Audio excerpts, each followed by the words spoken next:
تنازعوں کی بجائے سلجھاؤ کی طرف آ جائیں گے.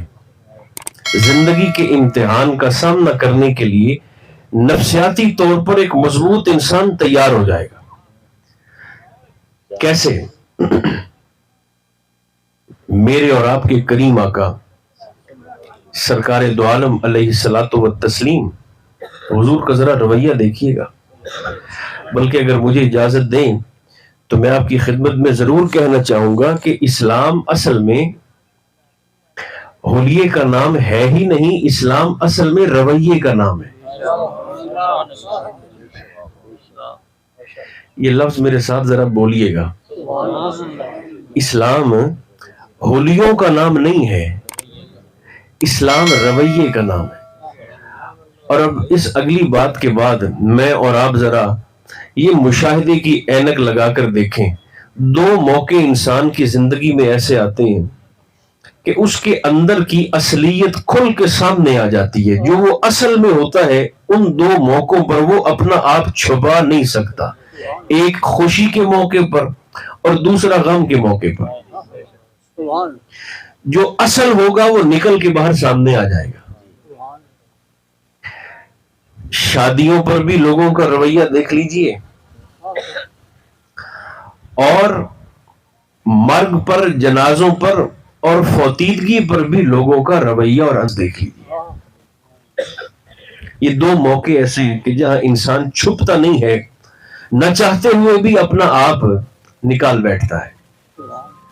اب سرکار ایک دن تشریف لے کر جا رہے ہیں، اپنے آستانہ سے باہر نکلے، ساتھ کچھ غلام بھی ہیں، اور سرکار کا گزر ہوا حضرت جابر بن عبداللہ انصاری کے گھر کے باہر سے. آقا نے توجہ فرمائی، حدیث پاک میں آتا ہے تو بکری کا ایک مردہ بچہ وہ سامنے پڑا تھا. سرکار رک گئے، قدمین مصطفیٰ ٹھہرے، حضور رکے تو ساتھ صحابہ بھی رک گئے. اب سرکار کا تربیت کا انداز دیکھیے گا. سرکار نے سارے صحابہ سے مخاطب ہو کر فرمایا صحابہ یہ بکری کا مردہ بچہ، فرمایا یہ بتاؤ اس کے مالک کی نظر میں کوئی قیمت ہوگی؟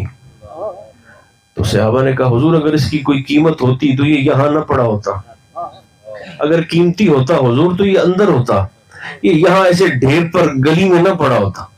اب میرے اور آپ کے نبی کا کیا فرمان ہے؟ سرکار نے فرمایا مالک کی نظر میں اس کی کوئی قیمت نہیں حضور، کوئی قیمت نہیں. ہماری تربیت کے لیے محبوب فرمانے لگے پھر یاد رکھنا، اگر اللہ کی نظر میں دنیا کی قیمت اس کے برابر بھی ہوتی، اللہ کی نظر میں دنیا کی قیمت بکری کے اس مردہ بچے کے برابر بھی ہوتی تو فرمایا یاد رکھنا وہ کافروں کو پانی کا ایک قطرہ تک نہ دیتا. ہم پریشان کیوں ہیں؟ ہم شکر سے دور ہیں. ضروریات کی بجائے خواہشات کے پیچھے بھاگنے والے لوگ ہیں. اپنے آپ کو ہم نے بے سکون کر رکھا ہے، اپنے آپ کو اپنے ہاتھوں سے تکلیف کے اندر ڈال رکھا ہے.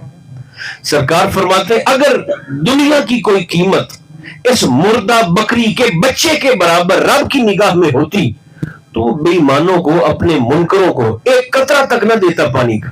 یہاں رک کر یہ بات ذہن میں رکھنی چاہیے کہ ہم کلمہ پڑھ کر، بیعت کر کے، اپنے شیخ کے پاس جا کر، اپنے پیر صاحب کے پاس جا کر مال کی صورت میں اس شے کی دعا کرواتے ہیں جو اللہ نے بغیر مانگے کافروں کو عطا کر رکھی ہے.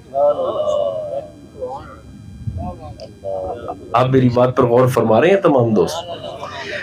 یعنی آپ فقیراں دے کولوں، درباراں دے، صوفیاء دے کول آپ او شے منگنے ہیں، ترلے کر کے، منتیں کر کے. ایک بندہ حضرت میاں شیر محمد شرک پوری رحمت اللہ تعالیٰ علیہ آپ کی خدمت میں آیا اور کہنے لگا حضور جب سے بیعت ہوا ہوں تو موجیں لگ گئی ہیں، بلے بلے ہو گیا ہے. فرمایا کیا ہوا؟ اس نے کہا حضور پہلے میری ایک فیکٹری تھی، ایک کارخانہ تھا، جب سے بیعت ہوا ہوں تو اب میرے 4 ہو گئے ہیں، اب 4 کارخانے. تو حضرت میاں شیر محمد مشرق پوری زیر لب مسکرا کر فرمانے لگے تیرا تو پھر بیڑا ہی غرق ہو گیا ہے۔ اس نے کہا حضور وہ کیسے؟ پہلے ایک تھا، اب میری 4 دکانیں ہو گئی، 4 کارخانے ہو گئے۔ آپ نے فرمایا تیرے شیخ کو چاہیے تو یہ تھا تجھ سے وہ ایک بھی چھڑوا دیتا، اس ایک کی محبت بھی تیرے دل سے نکال دیتا۔ جن احباب تک میری آواز ٹھیک ٹھیک جاری ہے وہ میری بات کو نوٹ کریں، یاد کریں۔ اگر دن گزارتے ہوئے آپ کی نظر کسی کے مال پر پڑ گئی اور آپ کے دل میں یہ حسرت اور خواہش پیدا ہوگی کہ کاش میں بھی ویسا ہو جاتا، میرے پاس بھی وہی کچھ آ جاتا جو وہ اس کے پاس ہے، میں بھی ویسا ہو جاؤں جیسا وہ ہے، جس دن یہ خواہش آپ کے دل میں پیدا ہو گئی آپ میری بات کو نوٹ کریں گے، اس رات آپ کو مصلے پر جھکنے کا مزہ نہیں آئے گا۔ سرکار مولا علی مرتضیٰ